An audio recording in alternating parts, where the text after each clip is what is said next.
Steve Robbins here. Welcome to the Get It Done Guys quick and dirty tips to work less and do more. Today's topic is creating a resume when you're new to the job market and don't have a work history. Michael calls in. After listening to your It Has to Do with Your Resume, I noticed you focused more on established people who already have a resume or work experience. My question is as follows. Stever, I'm just 18 years old. What is your advice for a young person, either right out of high school or one writing a resume for the first time, in creating their resume? This is Michael of Fresno, California. Looking for your first job? Now is a very challenging time to be entering the workforce. Thanks to the tens of millions of unemployed people, no matter who you are, you're competing head-to-head with people who have more experience and more contacts than you do. Welcome to the wonderful world of economic downturns combined with the aging of the population. But before you get too mad at your parents' generation, remember that they had hairspray and dial telephones growing up. You have hair gel, text messaging, the internet, iPods, the Wii, and Axe body spray. You win. Why write a resume? Why do employers want resumes? Well, because they hope a resume will give them a clue about who they want to hire. Maybe they see that Fred, the job applicant, worked for a competitor. They want to hire Fred because they know that with just a little bit of enhanced interrogation, Fred will be thrilled to reveal all of those competitive secrets. Although this is highly unethical and some would say immoral, the interrogation part at least might currently be legal. So bring in the water buckets, boys.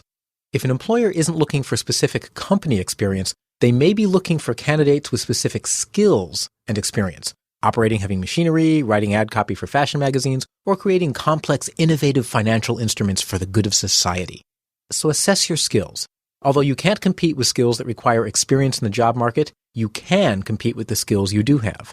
Look over the classes you've taken, student groups you've been involved with, clubs, extracurriculars, boys or girls clubs, scouts, and so on. Make a list of all the skills you've developed. It may help to do this with someone who knows the kind of job you're applying for, so they can help you identify relevant skills. You may take your accomplishments for granted, but they may hide seriously needed skills. Did you budget a school play? Did you organize a fundraiser or other event? Did you sell enough magazines to pay for a trip to Tasmania? These are all skills you can highlight on a resume. Consider organizing your first resume into sections by skill. In each section, include your experience that demonstrates that particular skill. Sales skills might include your Tasmania magazine sales, your senior year fundraiser, and your experience buying and selling rare comic books. Leadership skills might highlight your uncanny ability to drag your entire social circle to 50 consecutive weeks of Rocky Horror Picture Show every Saturday night at midnight. Okay, that might be an exaggeration. Or maybe not.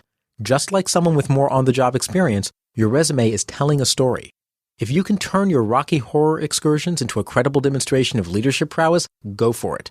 Just make sure to present it so it builds a strong case. Organized and motivated 12-person cast to attend 50 weekly performances. Resolved conflicts in the group, helped match people to the role that best utilized their skills, and provided MapQuest directions to the theater when Bernice lost them for the 13th time. One skill set worth exploring is your technology skill set. We're in a unique moment in history where the younger generation gets technology in a way the older workforce just doesn't. If you can find a way to present those skills in a way that's valuable to someone over 30, you just might be able to use that for a foot in the door. As an experiment, see if you can get 5,000 of your friends to start listening to this podcast. Then call me.